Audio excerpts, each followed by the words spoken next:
விஜய் வந்து பல வழிகளை தாங்கி தான் அங்கே வந்திருக்கேன், பல வழிகளை தாங்கி தான் வந்திருக்கேன். இது ராஜபாட்டையிலேருந்து தெரியும் அரசியல். இப்போ வந்து இந்த வார்த்தை வழிகள் என்ன வழி? என்ன வழி? 840 மீனவன் செத்துருக்கான், அந்த வழியா? ஆந்திர காட்டுக்குள்ள 20 பேர் சுட்டுக் கொல்லப்படுறான், அந்த வழியா? 450 விவசாயி தற்கொலை பண்ணி செத்துருக்கான், அந்த வழியா? எந்த வழி? எந்த வழின்னு சொல்லுங்க. துப்பாக்கி சூட்டுல 13 பேர் கொல்லப்பட்டிருக்காங்க, அந்த வழியா? ஒரு தேசிய இனம் 60 ஆண்டுகளா போட விடுதலை பெற்ற இந்திய நாட்டில், இலங்கையில தன் விடுதலைக்காக 30 ஆண்டுகள் அறவழியிலையும் 35 ஆண்டுகள் ஆயுதம் ஏந்தியும் போராடிச்சு. ஒரு தேசிய இனத்தின் தேச விடுதலை கனவு, அதை பொசுக்கி நாசமாக்கின கட்சிகள் ஆட்சிகள் இந்த நிலத்துல தான் இருக்கு. லட்சக்கணக்கான மக்கள் கொன்றொழிக்கப்பட்டாங்க.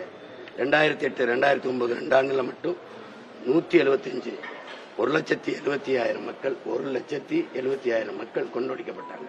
பச்சிளம் குழந்தைகள், கர்ப்பிணி பெண்கள், வயது முதிர்ந்தவர்கள். என் நாடே பிணக்குவியலா கிடைச்சு, நாடே ரத்தத்தால் சிவந்துச்சு, மரண ஓலமும் கதறலும் கட்டிச்சு. அந்த வழியா? எந்த வழி? எந்த வழி? நெருக்கடி அடக்குமுறைனா ஒரு வழக்கு கூட இல்ல, 262 வழக்கு நேத்தோட போட்டதோட எனக்கு எத்தனை சிறை, நான் ஏறாத நீதிமன்றம் படிக்கட்டு கிடையாது. உங்களுக்கே தெரியும் இங்க எத்தனை தடவை வந்திருக்கேன்னு. நான் இருக்காத சிறை இல்ல. வழினா எந்த வழின்னு இருக்குல்ல, வைத்த வழியும் வழிதான், தலைவலியும் வழிதான். அது தனக்கு வந்தது. நாட்டுக்கு மக்களுக்கு வந்த வழியில எந்த வழியை தாங்கினீங்க பிரச்சனை. உங்க படம் வரலைங்கிறதுலாம் வழி இல்ல, தனிப்பட்ட வழி, தனிப்பட்ட வழி.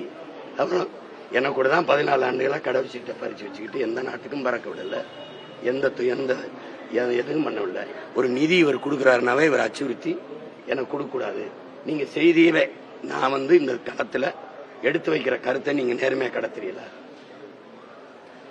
இப்படி இருக்கும் என் ஆட்சின்னு நான் போட்டு காட்டுறீங்களா? ஒருத்தன் இப்படி கத்திரி கிடக்குறான், அதையாவது பாருங்க நான் சொல்லி இல்ல. எந்த வழியை அவர் தாங்கி நிற்கிறாரு? சொந்த வழி, மக்களுக்கான வழி இல்லை. எனக்கான பிரச்சனை என் நாட்டு பிரச்சனை, என்ன மக்களுக்கு பிரச்சனை, என் மக்கள் பிரச்சனை எனக்கான பிரச்சனையா இருந்தா தான் நான் தலைவனாகி இங்க வர முடியும், அவனுக்கு சேவை செய்யணும்னு வர முடியும்.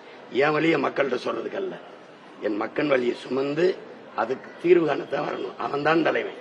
விளங்குதா?